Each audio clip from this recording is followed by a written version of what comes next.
is the story of a dragon who was very, very sure of himself.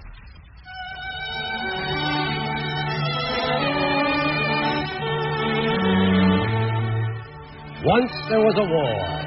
The king who waged this war had many soldiers to whom he paid very little money. So at last 3 of his soldiers decided to run away. "But how shall we manage it?" said one. "If we get caught, we will surely be hanged. You see that rye field? We'll sneak over there when it gets dark and hide in it for the night. Then tomorrow, when the army moves on, we can safely escape." But everything did not go as they had planned, for the army stayed on day after day. The 3 runaway soldiers in the rye field waited and waited, without food and without water.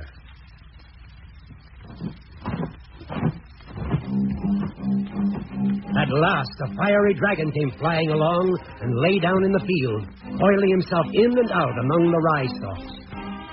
"Soldiers, why are you hiding here?" "We ran away from the king's army," said the soldiers. "And now we can't go out after food or drink, for we would surely be captured and put to death."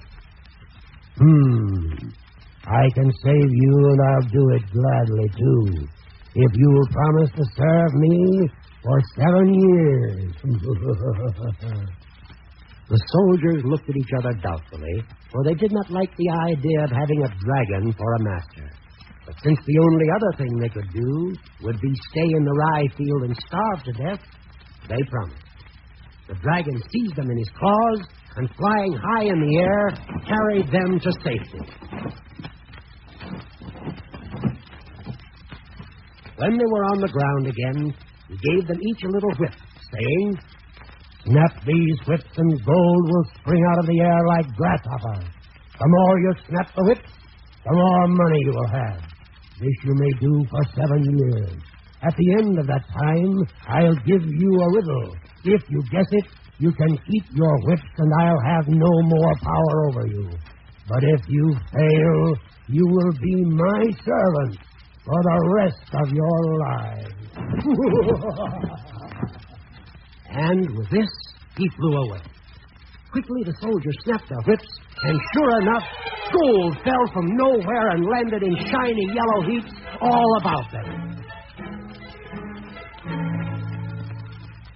Now the soldiers set off on a carefree journey, and at the end of 7 years, they came to a cave in the side of a cliff. There, they sat down with long faces and were looking very unhappy when who should come hobbling along but an old granny.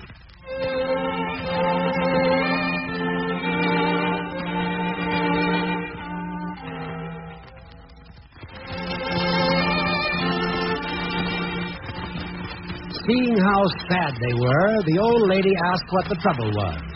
The soldiers didn't think she could help them much, but they told her about the dragon and the riddle they must solve.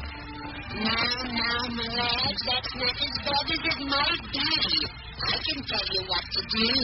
The dragon is my grandson. It's getting dark, and my dragon boy will be home soon. Come in here and hide. Then she lifted up a trap door in the floor of the cave. Be very quiet and listen, and you may hear something which will help you in your trouble. The soldiers did as they were told, and soon the dragon came flying along.